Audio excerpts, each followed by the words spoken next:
Pekabaran malaikat kedua di Wahyu 14 ayat 8 mengatakan bahwa Babylon, kota yang besar itu, sudah rubuh. Babylon is fallen, is fallen. Di dalam pelajaran video ini, kita akan melihat sebabnya mengapa Babylon rubuh. Di Alkitab, Babylon adalah lambang dari gereja yang murtad karena percabulannya dengan raja-raja bumi.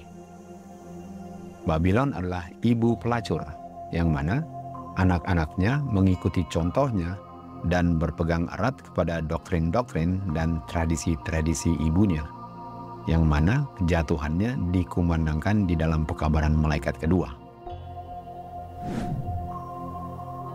Firman Tuhan mengajarkan bahwa rumah atau gereja yang fondasinya dibangun di atas pasir adalah gereja yang akan rubuh waktu hujan turun, banjir naik, dan waktu angin meniup rumah itu. Dengan kata lain, Babylon adalah gereja yang fondasinya dibangun di atas pasir, yang mana jatuhannya dikumandangkan di dalam pekabaran malaikat kedua. Firman Tuhan juga mengajarkan bahwa ada gereja yang tidak akan jatuh waktu hujan turun, banjir naik, dan angin meniup.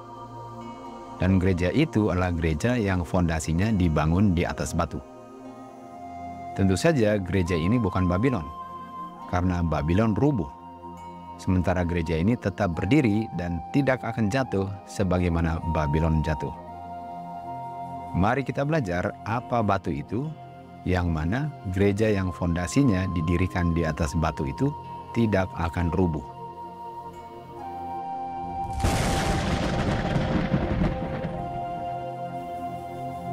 Rasul Paulus mengajarkan bahwa batu itu adalah Kristus.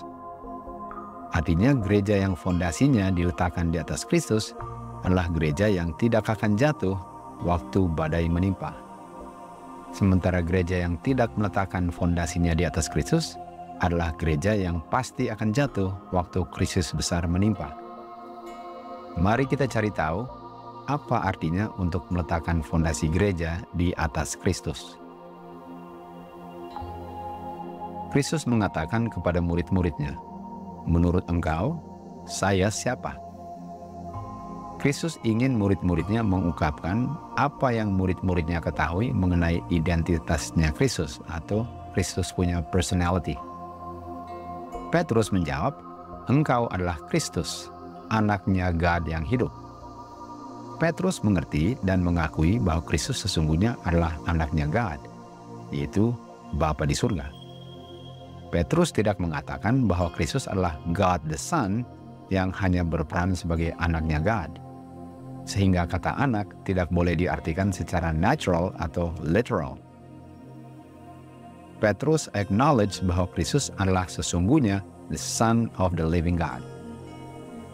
Lalu Kristus katakan kepada Petrus, "Engkau adalah Petrus," dan Petrus bahasa Grekanya adalah Petros, yang artinya adalah batu kerikil atau batu kecil. Lalu Kristus lanjut, "Dan di atas batu ini," dan kata batu ini bahasa Grekanya adalah Petra, yang artinya batu yang besar atau batu karang. Jadi saya mau baca kembali apa yang Kristus katakan. Setelah Petrus mengatakan bahwa Kristus adalah the Son of the living God, Kristus katakan kepada Petrus, "Engkau adalah Petrus, batu kecil atau kerikil. Dan di atas Petra atau di atas batu karang ini, aku akan membangun gerejaku, dan kuasa kegelapan sekalipun tidak akan sanggup untuk merubuhkannya." Kita semua mengerti bahwa kita manusia adalah gerejanya Kristus. Bukan bangunan-bangunan, bukan denominasi-denominasi, tetapi kita manusia adalah gerejanya.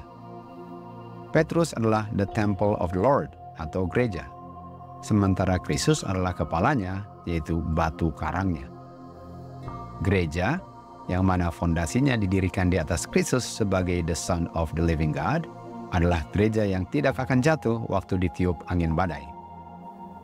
Fondasi gereja yang didirikan di atas kebenaran bahwa Kristus adalah sesungguhnya anaknya God adalah gereja yang Kristus dirikan di atas dirinya sendiri sebagai the Son of God.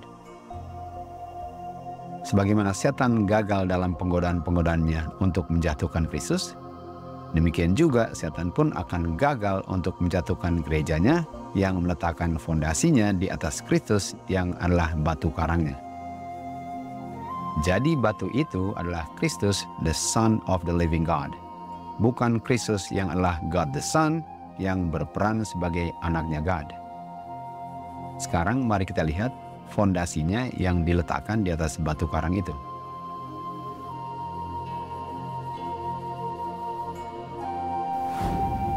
Seventh-day Adventist Church waktu di-establish meletakkan fondasinya di atas batu karang itu. The fundamental principles adalah sinopsis atau outline dari apa yang mereka yakini. Seventh-day Adventist pada awalnya seperti Petrus. Mereka mengakui hanya ada satu God, yaitu Bapa, dan satu Lord Jesus Christ yang adalah the Son of the Living God.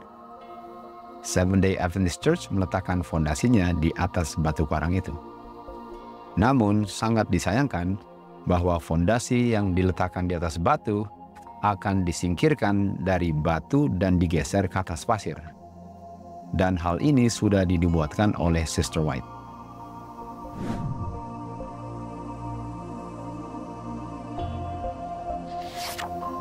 Sister White menulis di manuskrip 1 Februari 24, 1915 bahwa akan terjadi perubahan besar setelah dia beristirahat di dalam kuburnya. Perubahan ini adalah hasil kerja iblis. Sister White menulis surat ini agar umat Tuhan diamarkan akan apa yang akan terjadi. Mari kita lihat apa perubahannya yang sudah dinubuatkan oleh Sister White. Setan telah berusaha untuk mengadakan reformasi di dalam gereja Seventh-day Adventist. Dan reformasi ini akan menyebabkan doktrin-doktrin yang selama ini didirikan sebagai tiang-tiang iman dibuang. Sehingga struktur organisasi ini akan dirubah. Dan jikalau reformasi ini berhasil, prinsip-prinsip kebenaran yang Tuhan telah berikan kepada gerejanya akan dibuang. Agamanya akan dirubah.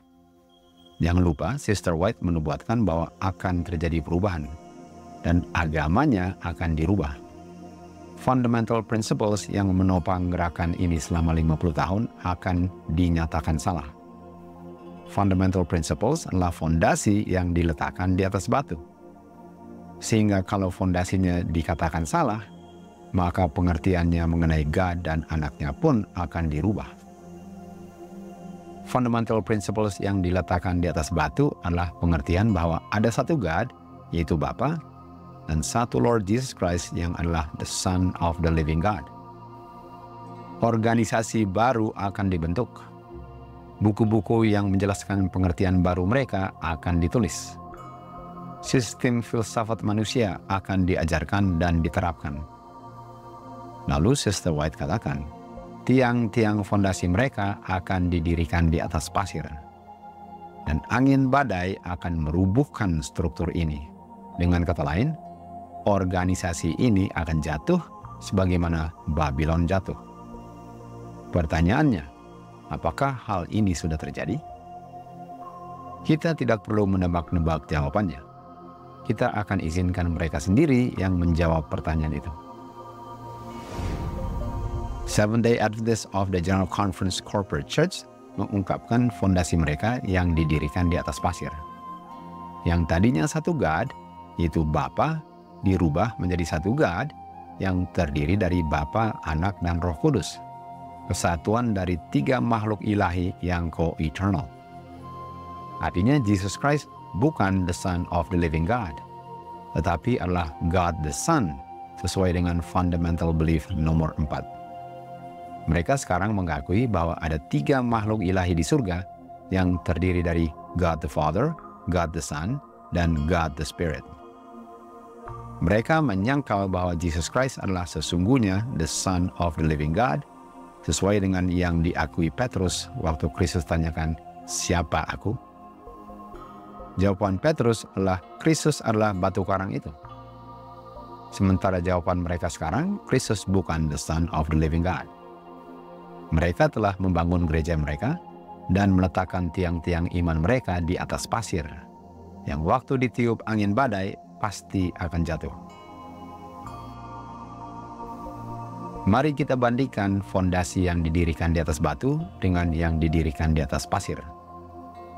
One God yang adalah Bapa menjadi One God yang terdiri dari Bapa, Anak, dan Roh Kudus. Bapa Maha Hadir melalui Roh Kudusnya, sementara mereka mengakui bahwa Roh Kudus adalah oknum makhluk ilahi, sebagaimana Bapa dan Anak adalah oknum makhluk ilahi. One Lord Jesus Christ yang adalah anaknya God, dirubah menjadi Jesus Christ, God the Son. Fundamental principles dirubah menjadi fundamental beliefs. Dari atas batu dirubah menjadi di atas pasir. Dan Sister White sudah menubuatkan hal ini sebelum dia beristirahat di dalam kuburnya. Januari 6, 1994, di dalam majalah Adventist Review, William Johnson, editor daripada majalah itu, menulis apa yang Adventist yakini sebagai kebenaran yang sudah dirubah. Ajaran yang paling mengejutkan adalah mengenai Kristus. Para pioneer kita seperti James White, J.N. Andrews, Uriah Smith, dengan J.H. Wagner, mereka semua percaya apa yang diyakini kelompok Arian. Arius mengajarkan bahwa Kristus sesungguhnya adalah the Son of God yang lahir dari Bapanya. Dan pengertian itulah bahwa Kristus adalah anaknya God yang para pioneers yakini.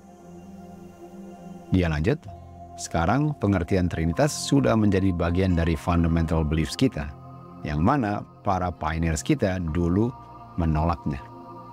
Ini hanya menunjukkan bahwa yang Sister White nubuatkan sudah digenapi. Bahwa gereja yang dulu meletakkan fondasinya di atas batu, yaitu Kristus sesungguhnya adalah the Son of the Living God, sekarang sudah merubah fondasinya dan membangun fondasi itu di atas pasir, yaitu doktrin Trinitas. Kita semua mengerti bahwa angin badai dan hujan akan merubuhkan organisasi yang masih menggunakan nama Seventh-day Adventist. Doktrin Trinitas ini adalah doktrin Katolik, yang adalah doktrin yang paling fundamental, yang paling dasar dari semua doktrin-doktrin mereka. Di mana doktrin ini mengajarkan bahwa ada satu God yang terdiri dari Bapa, Anak, dan Roh Kudus. Sementara Kristus katakan bahwa dia adalah batu karang itu. Gereja yang mendirikan fondasinya di atas batu tidak akan jatuh. Yang mana batu karang itu adalah Jesus Christ, the Son of the Living God, bukan God the Son. Namun, Seventh-day Adventist Church sudah merubah fondasinya dari Christ the Son of the Living God menjadi Christ adalah God the Eternal Son. Mereka menyangkal bahwa Kristus sesungguhnya adalah the Son of the Living God. Dan mereka mengungkapkan fondasi mereka di dalam fundamental beliefs bahwa Kristus adalah God the Eternal Son, bukan the Son of the Living God. Pernyataan mereka bertentangan dengan yang diungkapkan Petrus mengenai Kristus, bahwa Kristus adalah the Son of the Living God. Doktrin mereka sama dengan doktrin Gereja Katolik, yang mana ada satu God yang terdiri dari God the Father, God the Son, dan God the Spirit. Fondasi daripada Seventh-day Adventist Church tidak berbeda dengan fondasinya Gereja Katolik. Ada saatnya waktu gereja-gereja Protestan keluar dari Gereja Roma Katolik, namun mereka tetap memelihara doktrin Trinitas yang adalah doktrinnya Gereja Katolik. The Advent Movement adalah a movement yang keluar dari gereja-gereja Protestan ini dan membangun fondasinya di atas batu, yang adalah Kristus sebagai the Son of the Living God. Namun sekarang SDA Church bukannya mereka maju terus, tetapi sekarang mereka mundur menuju Roma dengan membangun gerejanya di atas pasir, dengan menyangkal bahwa Kristus is the Son of the Living God. Mereka menggunakan kata anak walaupun artinya tidak boleh diartikan secara natural ataupun literal. Karena kata anak, mereka katakan, hanya dapat diartikan secara kiasan. Dan karena fondasinya didirikan di atas pasir, maka gereja ini pasti akan rubuh sebagaimana Babylon rubuh. Perubahan ini bukan perubahan gereja Roma untuk menyesuaikan dirinya dengan gereja Protestan. Karena Roma mengklaim bahwa dia tidak bisa salah. Roma tidak pernah akan berubah. Yang berubah adalah gereja-gereja Protestan. Seventh-day Adventist Church sudah merubah fundamental principles menjadi fundamental beliefs. Dari satu God yang adalah Bapa dan satu Jesus Christ yang adalah Anak, menjadi satu God yang terdiri dari Bapa, Anak, dan Roh Kudus, dan menyangkal bahwa Kristus adalah sesungguhnya the Son of God, yang keluar dari tubuh Bapanya, begotten, tore from the bosom of His Father. Di Signs of the Times, Sister Wright menulis, gereja yang mundur adalah gereja yang mengurangi jaraknya dengan kepausan. Dari fundamental belief saja, kita bisa dengan jelas melihat bahwa SDA Church telah mengurangi jaraknya dengan gereja Katolik. Dari pengertian siapa Kristus, kita bisa lihat bahwa SDA Church sedang berjalan kembali ke Roma. Yang berubah adalah SDA Church, bukan Roma. Karena Roma tidak akan berubah. Sister White sudah menubuatkan hal ini. Dia katakan bahwa agama kita akan berubah. Fundamental principles kita akan dinyatakan salah, dan batu karangnya akan digantikan dengan pasir. Kristus katakan kepada murid-muridnya di Yohanes 14 ayat 29, waktu murid-muridnya melihat pengenapan dari apa yang dia sudah nubuatkan, maka murid-muridnya akan percaya. Jadi apa artinya waktu gerejanya backsliding? Di buku Great Controversy, Sister White menguraikan arti backsliding. Gereja yang murtad menutup mata mereka terhadap tanda-tanda akhir zaman. Tuhan tidak menjadi tidak setia terhadap mereka. Tetapi mereka yang meninggalkan Tuhan dan memisahkan diri mereka dari kasih Tuhan. Karena mereka menolak untuk mematuhi persyaratannya, sehingga janji-janji Tuhan tidak akan terpenuhi bagi mereka. Tuhan menjanjikan kehidupan kekal bagi mereka yang mematuhi persyaratannya. Dan karena gereja yang backsliding tidak memenuhi persyaratannya, maka gereja ini tidak akan menerima apa yang Tuhan sudah janjikan, yaitu kehidupan kekal. Neil Wilson, ayah daripada Ted Wilson, waktu dia berjabat sebagai President of the General Conference, mengatakan bahwa ada satu organisasi Katolik selain gereja Katolik. Dan organisasi itu adalah the Seventh-day Adventist Church. Pernyataan ini hanya mengkonfirmasi bukti-bukti lain yang banyak yang telah membuktikan bahwa apa yang sudah dinubuatkan oleh Sister White sedang digenapi to the very letter. Kristus katakan di Yohanes 14:29, sekarang saya sudah katakan hal-hal yang akan terjadi nanti, agar waktu hal-hal itu terjadi, kamu percaya.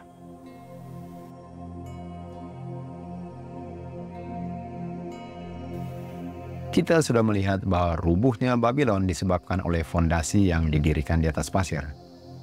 Sekarang kita mau melihat alasan yang lain yang menyebabkan Babylon rubuh, yaitu the Spirit. Kristus katakan, di mana 2 atau 3 berkumpul di dalam namaku, di situ juga aku hadir di antara mereka. Ayat ini mengajarkan tentang kehadirannya Kristus di dalam gerejanya. Rasul Paulus menulis bahwa kamulah gereja itu. Karena yang membuat gereja itu gereja adalah kehadirannya Kristus melalui rohnya di dalam gerejanya.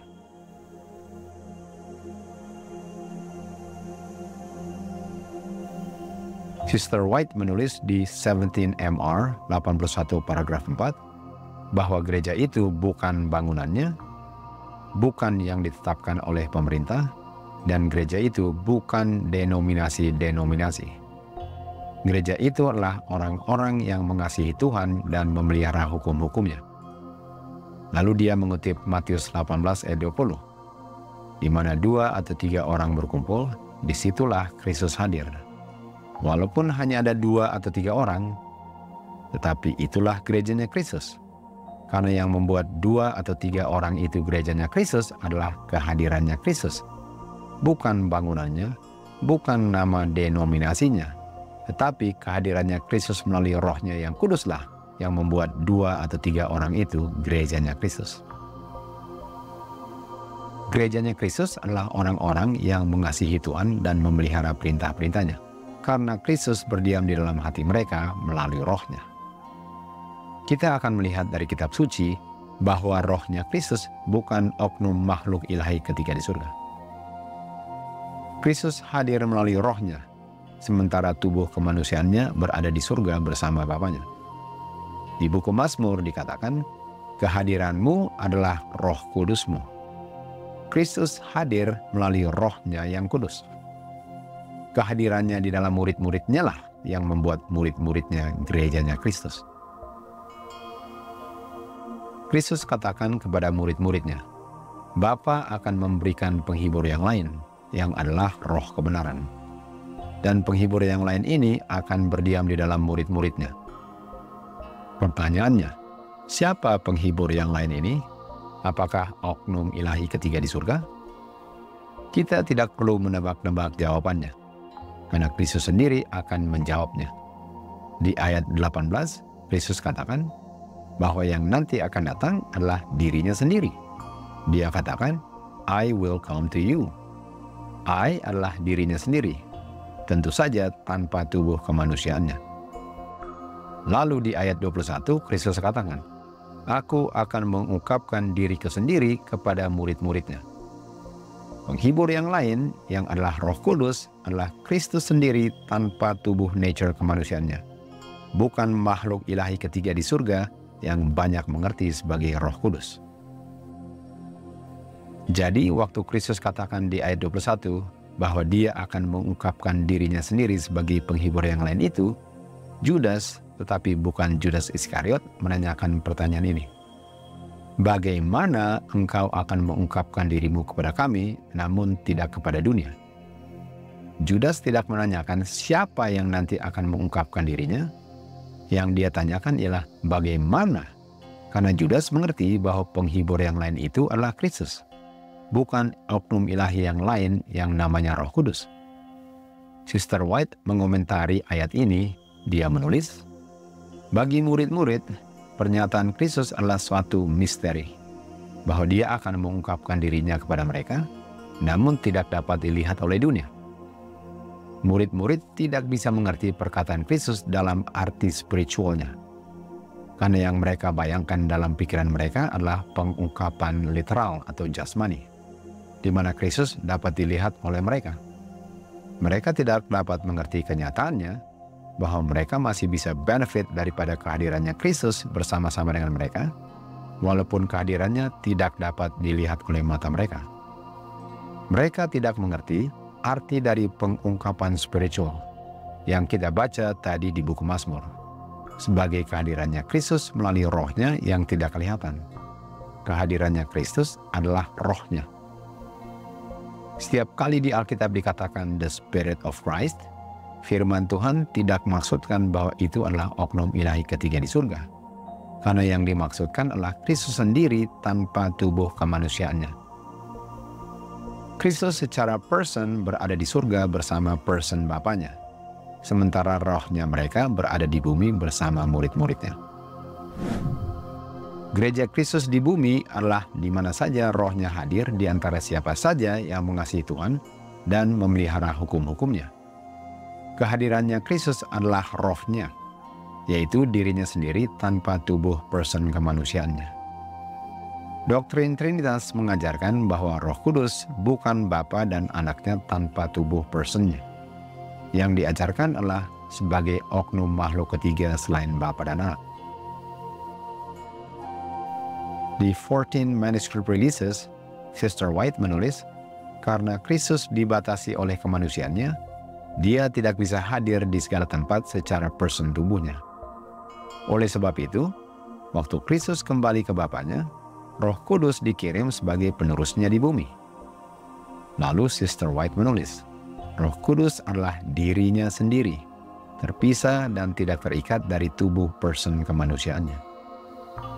Kristus diwakili oleh dirinya sendiri sebagai yang hadir di setiap tempat, melalui Roh Kudusnya yang maha hadir. Kutipan ini mengkonfirmasi kebenaran yang ditulis oleh Yohanes. bahwa Roh Kudus itu adalah Kristus yang mengungkapkan dirinya sendiri kepada murid-muridnya di bumi, walaupun tidak kelihatan. Sangat jelas bahwa Roh Kudus bukan oknum makhluk ilahi ketiga di surga, tetapi adalah Kristus terpisah dan tidak terikat dari tubuh person kemanusiaannya. Mari kita baca kutipan berikut ini yang akan mengungkapkan kebenaran surgawi dengan sangat jelas, sehingga kita tidak perlu untuk menebak-nebak mengenai kebenaran ini. Di buku Kerinduan Segala Zaman kita baca, walaupun pelayanan Kristus harus dipindahkan dari sanctuary di bumi ke sanctuary di surga, walaupun sanctuary dan imam besar kita tidak akan terlihat oleh mata penglihatan manusia, namun murid-muridnya di bumi tidak akan menderita kerugian karenanya. Mereka tidak akan merasakan adanya pemutusan dalam persekutuan mereka dengan Kristus, dan tidak akan merasakan pengurangan kuasanya karena ketidakhadirannya secara tubuh personnya. Sementara Kristus melayani di sanctuary di surga, Kristus pun masih melayani gerejanya di bumi melalui rohnya. Walaupun Kristus tidak dapat dipandang oleh mata murid-muridnya, namun janji perpisahannya terpenuhi sesuai dengan yang dia katakan di Matius 28 ayat 20. Aku akan tetap bersamamu selalu sampai akhir zaman. Sementara dia mendelegasikan kuasanya kepada murid-muridnya, namun kehadirannya yang memberi kekuatan bagi mereka masih menyertai gerejanya di bumi. Kutipan Roh Nubuat tidak bertentangan dengan tulisan-tulisan para penulis di Alkitab. Roh Kudus adalah rohnya Kristus, pengaruhnya Kristus, kuasanya Kristus, kehadirannya Kristus tanpa tubuh person kemanusiaannya. Sister White menulis di letter 66, dia katakan, kita membutuhkan Roh Kudus, yaitu Jesus Christ. Jesus Christ adalah roh yang kudus itu. Kristus adalah penghibur itu. Kristus berdiam di dalam hati murid-muridnya, membuat penuh sukacita hati mereka. Kristus dikenal sebagai penghibur itu, nama yang penuh berkat. Roh Kudus adalah Kristus. Kristus adalah Roh Kudus itu. Kalau kita izinkan firman Tuhan untuk menjelaskan dirinya sendiri, tidak seorang pun perlu menerima doktrin yang menyangkal Roh Kudus sebagai rohnya Kristus. Tidak seorang pun perlu menerima ajaran yang mengajarkan bahwa Roh Kudus adalah oknum makhluk person ilahi ketiga di surga. Kutipan berikut ini kita akan melihat ajaran yang mengajarkan bahwa kemahahadiran Bapa dan Anaknya adalah kehadiran God the Holy Spirit sebagai oknum makhluk ketiga di surga. A.G. Daniels, presiden daripada General Conference, menulis surat kepada Willie White, putranya Miss White, mengenai apa yang John Harvey Kellogg komunikasikan kepada A.G. Daniels. Daniels menulis, Kellogg menyatakan bahwa pandangannya dulu mengenai Trinitas telah menghalang-halang pandangannya untuk membuat pernyataan yang jelas dan pasti di buku Living Temple mengenai Roh Kudus. Tetapi dalam jangka waktu yang singkat, dia, yaitu Kellogg, sekarang percaya Trinitas, dan pandangannya mengenai Roh Kudus dari sudut pandang doktrin Trinitas membuat dia sekarang dapat percaya adanya God the Father, God the Son, dan God the Holy Spirit. Untuk mengatakan bahwa Roh Kudus bukan rohnya Kristus, tetapi adalah God the Holy Spirit, ialah untuk menyangkal Kristus sebagai the Son of the Living God. Dan untuk menyangkal bahwa Kristus adalah the Son of God, ialah untuk menyangkal God sebagai Bapanya Kristus. Dan untuk mengatakan bahwa yang hadir adalah God the Holy Spirit, ialah untuk menolak Roh Kudus, karena Roh Kudus adalah rohnya Bapa dan Kristus, bukan God the Holy Spirit. Dan ini adalah ajaran doktrin Trinitas. Pertanyaannya, apa akibatnya waktu gereja menyangkal bahwa Roh Kudus adalah Kristus terpisah dan tidak terikat dari tubuh nature kemanusiaannya?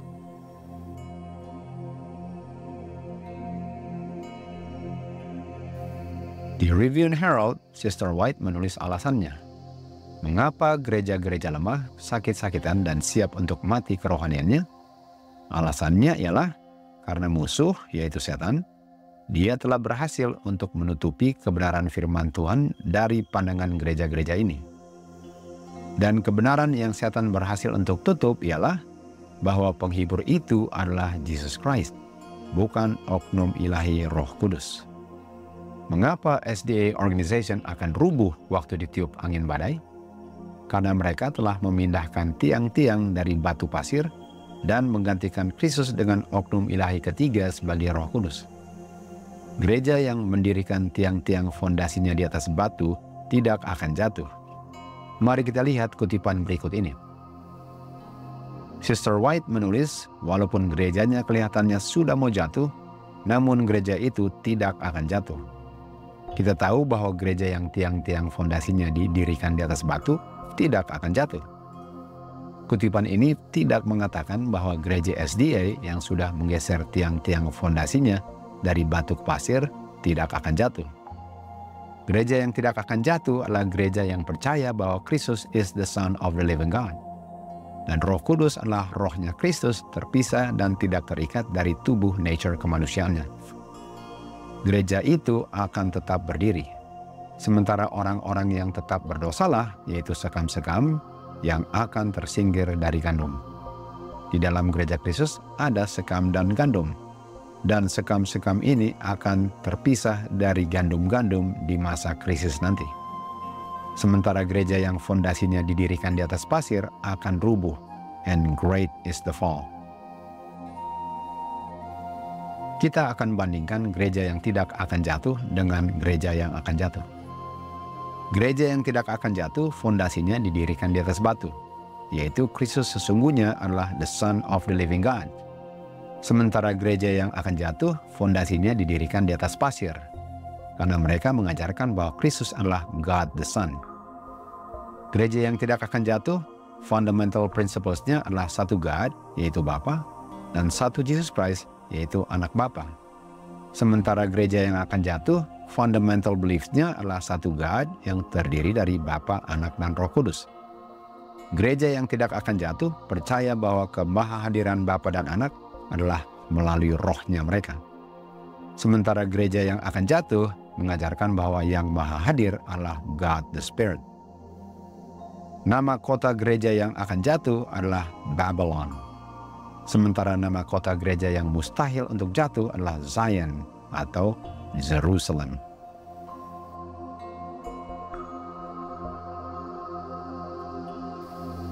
Sister White memberikan komentar terhadap buku Living Temple yang ditulis oleh John Harvey Kellogg. Walaupun buku ini sentimentsnya mengenai pantheism, yaitu God berada di seluruh semesta alam, namun isu yang diadres Sister White yang dia katakan sebagai alpha daripada teori-teori ini adalah the presence atau kehadiran dan the personality-nya God. Dan the presence dan personality-nya God adalah isu Trinitas. Sister White tidak setuju dengan gagasan Kellogg mengenai kehadiran dan personality God. Kita baca kutipannya di buku Selected Messages. Dia katakan, Living Temple mengandung alfa dari teori-teori ini dan omeganya akan menyusul. Saya harus memberikan amaran pada gereja kita untuk tidak berargumentasi mengenai the presence dan the personality of God. Jadi pernyataan mengenai the presence dengan the personality of God di buku Living Temple itu tidak benar. Mari kita lihat apa personality-nya Bapa dan Kristus yang Sister White tidak setuju yang diungkapkan di dalam buku Living Temple. Kita baca, Jesus Christ adalah sesungguhnya God dalam infinity, namun bukan God personality-nya. Sementara doktrin Trinitas mengajarkan bahwa Kristus adalah God personality-nya. Miss White mengatakan Kristus bukan God personality-nya. Jadi pertanyaannya, apa personality-nya Jesus Christ? Waktu Kristus tanyakan kepada murid-muridnya, siapa aku? Yang dia tanyakan adalah personality-nya atau identitasnya. Petrus menjawab, dia katakan, engkau adalah the Son of the living God. Artinya personality-nya Kristus adalah anaknya God, bukan God. Kristus adalah God nature-nya, substance-nya. Karena dia keluar dari tubuhnya God. Sebagaimana Hawa, bahan tubuhnya diambil dari bahan tubuhnya Adam. Sebagaimana Hawa adalah manusia nature-nya, Demikian juga Kristus adalah God nature-nya. Bapa adalah God nature-nya dan personality-nya. Kristus adalah God nature-nya dan the Son of God personality-nya. Doktrin Trinitas mengajarkan bahwa Kristus adalah God personality-nya, sebagaimana Roh Kudus juga adalah God personality-nya. Sangat bertentangan dengan apa yang diungkapkan Tuhan dalam kitab suci-Nya. Sekarang kita akan melihat the presence of God, yang adalah salah satu isu yang Sister White address di buku The Living Temple. Roh Kudus adalah Kristus sendiri terpisah dari kemanusiaannya. Kehadiran Kristus adalah kehadiran Roh-Nya yang maha hadir, bukan kehadiran God the Holy Spirit. Sementara tadi kita baca, Kellogg setelah dia percaya Trinitas, mengerti bahwa yang omnipresent adalah God the Holy Spirit, bukan Roh-Nya Bapa dan Anak. Pengertian Kellogg sangat bertentangan dengan apa yang Bapa ungkapkan melalui kitab suci-Nya. Jadi apa akibatnya dengan gereja salah mengerti the presence dan the personality of God? Seventh-day Adventist tidak mengerti the personality of God, dan mereka telah menggeser tiang-tiang fondasinya dari batu ke pasir. Dari Christ the Son of the Living God menjadi God the Son. Dan mereka akan jatuh waktu ditiup angin badai.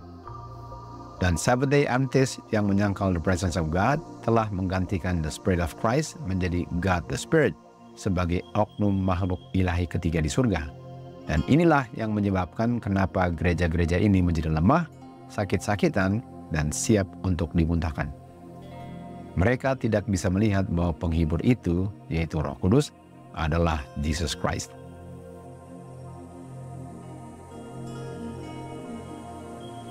Jadi, siapa gerejanya Kristus di akhir zaman yang mendirikan tiang-tiang fondasinya di atas batu? Kita baca di buku Early Writings dikatakan, gereja-gereja bersukacita dan mereka mengira bahwa Tuhan sedang bekerja di dalam gereja.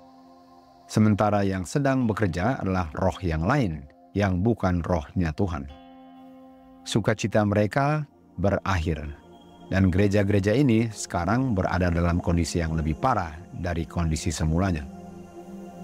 Sister White melihat ada umat Tuhan yang jujur di antara nominal Adventist, dan di dalam gereja-gereja lainnya yang sudah jatuh. Kita mengerti bahwa gereja-gereja yang sudah jatuh adalah gereja-gereja Protestan yang menolak pekabaran malaikat pertama di zaman William Miller. Dan sebelum 7 tulah dituangkan ke bumi, pendeta-pendeta dan anggota-anggota akan dipanggil keluar dan mereka akan dengan senang hati menerima kebenaran yang memanggil mereka keluar. Setan mengetahui bahwa hal ini akan terjadi. Sehingga sebelum seruan nyaring malaikat ketiga diberikan, setan membangkitkan revival di dalam gereja-gereja ini agar mereka yang sudah menolak kebenaran berpikir bahwa Tuhan masih berada di antara mereka. Setan mengharapkan orang-orang yang jujur juga berpikir bahwa Tuhan masih bekerja di dalam gereja-gereja ini. Tetapi terang kebenaran dikumandangkan, semua yang jujur akan meninggalkan badan-badan agama ini dan bergabung dengan the remnant. Kutipan ini dengan sangat jelas menjelaskan bahwa gereja yang tidak akan jatuh bukan Adventist yang mengaku Adventist walaupun bukan Adventist, yaitu nominal Adventist. Karena gereja Kristus adalah gerejanya jikalau rohnya Kristus hadir di antara mereka. Dan gereja yang tidak akan jatuh adalah gereja yang fondasinya didirikan di atas batu, Christ the Son of the Living God. Gereja yang tidak akan jatuh adalah the remnant, yang kita temukan di Wahyu 12 ayat 17, yang memiliki the Spirit of God dan memelihara hukum-hukumnya, termasuk hukum pertama yaitu worship God. Mereka tidak worship other gods. Mereka worship the only true God melalui the only begotten Son of God.